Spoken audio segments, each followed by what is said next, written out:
Well, you know what time it is. Another Tuesday for the noon whistle. I'm John Anzalone, And I'm Chris Trottier, and I'm joined here from Level Up in Plover by Dr. Sandra Adams, national speaker, author, wow, CTE coordinator. Are you from Ohio? I am from Ohio, but I work in Fort Wayne, Indiana. She works in Fort Wayne, Indiana. She's a Buckeye and a Hoosier. That's right. Wow. Are you a And Fort Wayne Tin Caps fan? Oh, huge Tin Caps fan. We had an Elkhorn student who played for the Tin Caps for a while, who's now in AAA, but I had seen a couple games there. One of our graduates from this year is joining the Tin Caps roster as well. We're really excited for him. Mm-hmm. John, did we ever have him on the noon whistle? We did. Oh, goodness. Who knew? All right. We've regressed, though. We've regressed. That's awesome that you know the Tin Caps. Good job, John. Thank you. What is Level Up? Tell us about it. So Level Up is a conference that started last year. It was hosted in Lake Geneva, and it really is the brainchild of the Wisconsin Manufacturing Commerce Foundation and Honeycomb Consulting that said, you know, we've gone to numerous conferences that were education driven and conferences that were economic development, employer driven, but we've never done one together. And that's what this is all about, bringing economic development, employers, K-12 education, and post-secondary partners, so like technical colleges and universities, to have a conversation about economic development, how to scale up the work, and how to meet the needs of our next Wisconsin set of employees. So what's the impact? Dr. Sandra, what's the impact of that you see from this conference? So I had the privilege of delivering the keynote a year ago to Macomb County in Michigan, where they were doing a similar. And I just really hailed Shannon in Macomb County for her efforts, and the same with Jim and Dustin for this, because it's what's missing is bringing the business industry partners with the teachers. Because I know in our system in Fort Wayne, we have advisory board meetings twice a year, but it's always in that middle of the day. You're rushed, partners come in, we do the meeting agenda, but that authentic, how are our students doing when they're in your facilities, and what could we do in the curriculum? All of that comes together at events like this. So I mean, it genuinely is named well. It is a level up. Yeah, and those partnerships are so crucial, right? The engagement and the connection and bringing that all together. And I know, Chris, you do that every day. As do you, John. That's true. That's true. Yeah. But yeah, on the business side, you probably do more than I do, and that we partner in a lot of things to kind of divide and conquer. But what do people take away from this? Like, what's that takeaway? Like, I'm leaving, I'm going, wow, Plover was a great one. I'm taking away this, this, and this. Or what are the hopes? So I would think that the economics of the time are really, you know, just our best friend right now, because people do have the need for talent development, and CTE is expanding everywhere I go. Yep. It's expanding in Fort Wayne. It is a huge objective to get those career pathways aligned for every student. But what I really think is a big takeaway for whether you're industry or educator is that understanding the capacity of students, and especially untapped capacity. We listened to a gentleman this morning, Jeremiah Johnson, and his whole story was so impactful because he was one of those underserved students that people just kind of passed on rather than developing. And I think when you get to be our stage in life, every one of us has a story of untapped potential that once somebody fed into a student's life, their life was forever changed. And that's one of my talk is about today, is really understanding that we live in this age of exponential change, and none of us have the ability to know what someone's full capacity is in an age where life is changing so rapidly. And I just feel like business partners and educators will leave here more invigorated about what can we do to get more exposed students and all, you know, I think exposure is the answer. I think getting kids in front of people they've never met, environments they've never experienced, and out of that brick and mortar, which, you know, all CTE people have that passion. Yeah. And for those of you, CTE stands for Career and Technical Education. So what I like about this is, first of all, Dr. Adams here is a author, speaker. She works for, or she's, work for them. Are you part of the Association of Career and Technical Education? Yeah, I'm the ACT? new, next month I become the administrative division vice president for the ACTE organization. I am thrilled to have that position. So I get to learn from her, and I get to learn from all these people. Yeah. And I get to validate all the great work Elkhorn's doing with our strategic partners, with our employers, with our kids. But I also get to learn a ton from, like, where are we missing? What are some opportunities? How best to kind of create those relationships? I get to network with people like Dr. Adams here and understand, like, hey, here's what we're doing in Fort Wayne, Indiana. This is what's going on in Ohio, and it's truly just like economic development, workforce development on steroids, and everybody just coming together to do what's best for kids and really fill that employment gap, because we have more jobs than we do people. So how do we kind of create those conditions and work together to meet those needs in the best interest of Wisconsin, our region, and our country? When you say everybody, Chris and Dr. Adams, so educators are there, correct? Yep. Mhm. Who else is there networking besides just educators? We have Is some it- post-secondary presence here, and Gateway Technical College is here. yeah. Mid-State. And then we have some virtual reality vendors bringing in that here are the tools that are really inspiring the next level of software development student, or even middle school students. How do we get them exposed to careers that might not exist in the middle of Wisconsin, but they want to be exposed to them? And who else? We have the Pewaukee Construction Training Institute that Okay. we've partnered up because our Youth Build program is a DWD pre-apprenticeship program. And we're also going to start teaching their curriculum, Career Connections, which gives us all kids who take that course a industry recognized certification. So they're here. Other K-12 partners, vendors who are like, hey, how can we help you scale up the work? Oh, and Catapult. I'm here representing Catapult a little bit too. Yep. So Catapult's how would you describe Catapult? Catapult is a new vision for professional learning from Dr. Kevin Fleming. You can always find him on LinkedIn. He's amazing. Catapult's mission is to stop doing professional learning with one person attends a conference and somehow comes back and trains the entire staff effectively, because I think all of us in leadership know that doesn't work. And he has developed a model that is really in the age of acceleration. It is a live model that people can talk to experts in all the fields of work-based learning. You can look at effective instruction and career-based readiness, any of those topics that are pertinent today, and hear from 5 to 10 of the best national speakers on that. And your whole staff can hear it simultaneously. So that's one of the themes of this conference, is just embracing the age that we live in.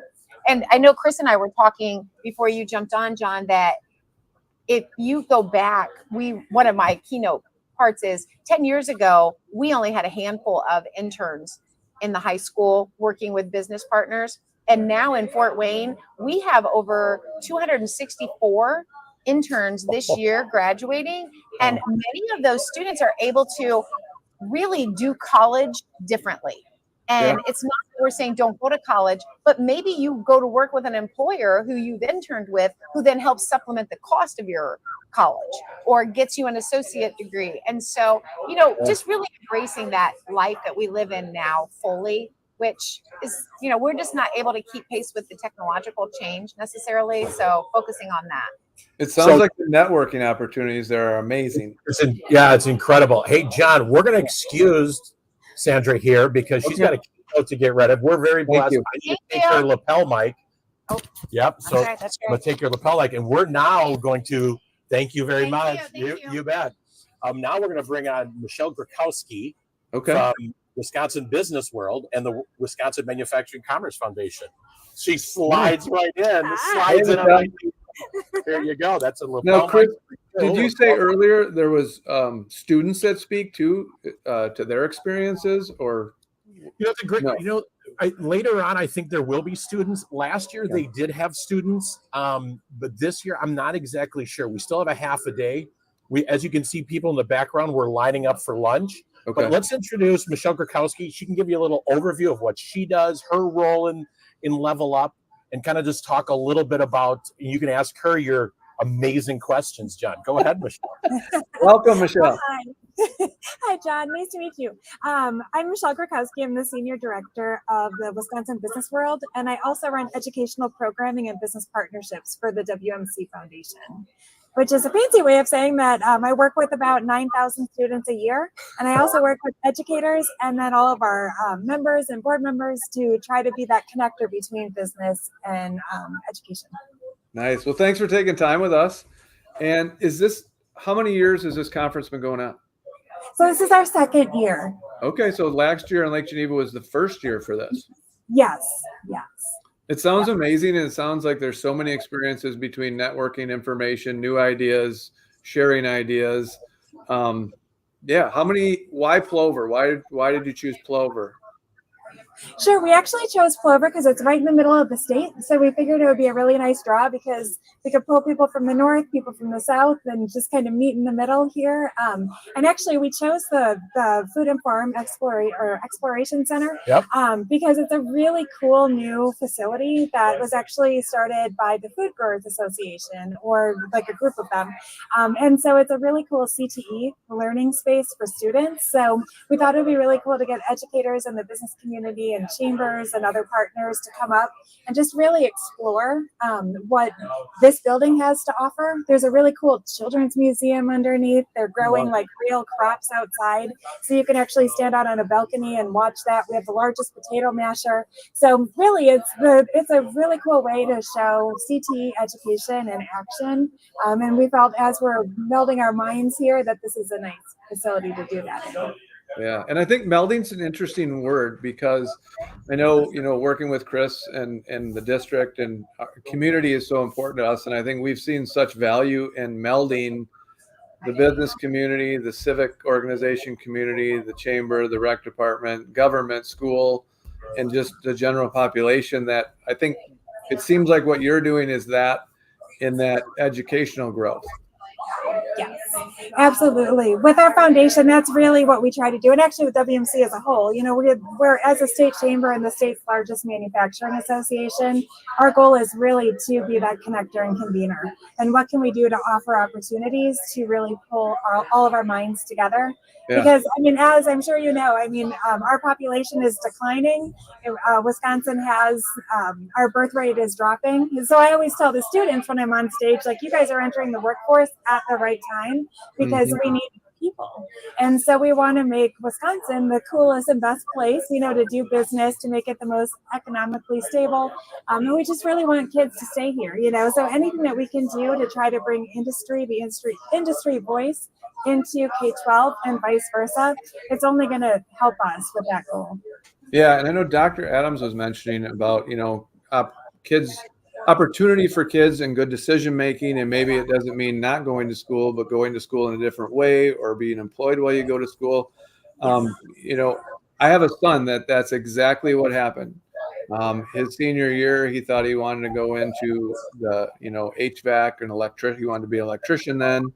And then after working for a little while, said, I don't want to do that. And then ended up getting a full-time job, and they're now paying for his education as a plumber and his apprenticeship. And so I think the work you're doing is so important. And I have had an opportunity to see it firsthand and how it works and all the great work being done. And I always believe like the school is the community and the community is the school. And if that wheel is turning, we're all doing great things, and your community is healthy and your school is healthy. Yep. How's the sound? We're getting right at lunch. It's perfect. Okay. Well, Michelle and I, we're getting our vitamin D because we can really smell the onions from lunch. Yeah. So we're getting to that time though that we probably should let you guys eat some lunch. No, that's okay. No. And WMC is a sponsor of the Level Up conference, and there's already conversations that are happening about next year's planning. And I think one of the things that I know Michelle would advocate for, and we advocate, and Dr. Adams would, is really like if you're the Elkhorn Chamber, Chris Clapper, or you're with CETA, Derek Dioria, or you're experienced Lake Geneva, or you're any of our manufacturers or industry, any of the trades, this really is the conference where you can really connect where we're breaking down those silos of the trades. Yes. I mean, people are talking really, there's a cross-pollination and discussion happening across industry, education, and it really is a unique conference. And I think next year there's some discussion, it may be coming a little closer to our home, which is okay, and kind of, looking at how we can best serve everybody. But this is something that put on your radar when you hear Level Up, really jump on. And, kudos to Michelle and her group for sponsoring and supporting us. And we've had a great time up here, and it's been wonderful. And Michelle, just in closing, because we're getting at about that time, what are some highlights that you just want to showcase that, as your second year in Level Up, that you can just talk kind of as I don't want to say sales pitch, but just like what you appreciate of this experience? Sure. I love the networking. I love having, I feel like this conference melds my world so perfectly because every day in my job, I'm working either with K-12, I'm working with our members, I'm working with our chambers, going to our WCCE conferences and events. And so being able to have everybody in the same room to me is one of the most exciting things. It's like Christmas for me because it's like all of my work is right here because that's where it needs to be. We all need to be together. I feel like I'm the mouthpiece all the time talking to everybody like, you should hear what they're doing in Mauston High School, to one of our board members, or, oh my goodness, Mauston, have you heard what they're doing down in Elkhorn? And so I feel like that's my daily life. And so to see it here where we can all talk and explore and to see the aha light bulb moments and like, this is a best practice that we can pull into our district or wait, look what GreenHack is doing by working with Engineering Tomorrow. It's like, what can we do to pull that into our business? Or working with the chambers and hearing what other chambers are doing. So just putting our minds together, it's really exciting. It's a very special event. Yeah. How's that for a sales pitch? Yeah, no, that was perfect. And thank you for all you're doing. It is so important. And it's so important to share. And it's so important to network and not work in your silos, like Chris was saying. And I think, what you're doing is amazing. I'm sure Level Up will continue to grow. Thank you for your time, and keep an eye on Elkhorn. We got some good things going in this area. Last night, I invited Michelle down to see our CTE wing, especially our manufacturing, and Mr. Thomas. So I would anticipate Michelle will be visiting Elkhorn pretty soon. Yep. The one thing I will say this, and I'm sure Michelle gets this question from local businesses. I get it all the time. And I hear people say, it's not a question, but they say, boy, I wish they were still teaching the trades in schools. Let me tell you, they are. Yeah. And our classrooms have expanded. WMC. Our classrooms have expanded into the actual industry, right? Correct. Yeah. Correct. We just left, both Michelle and I were in a session that comes from Edgerton Gear on Craftsman with Character. Yep, Craftsman with Character. It's being sponsored by the U.S. Navy. We're hoping to bring it to Walworth County. I just talked to Brian Albrecht, former president of Gateway, and he is very excited, as anybody knows about Brian, he's very excited about bringing this program to Walworth County. So stay tuned, all our local manufacturers. Elkhorn's on board. Nice. John? Nice. We got to eat. You got to eat. Thanks for your time. Appreciate it. Michelle's going to stay here as we sign off. Michelle, I didn't tell you this. There's a little delay, so I'll just wait until you see the end of stream. John, thanks for jumping on. Any other parting comments? Thank you. Get it done. On that note. Thank you.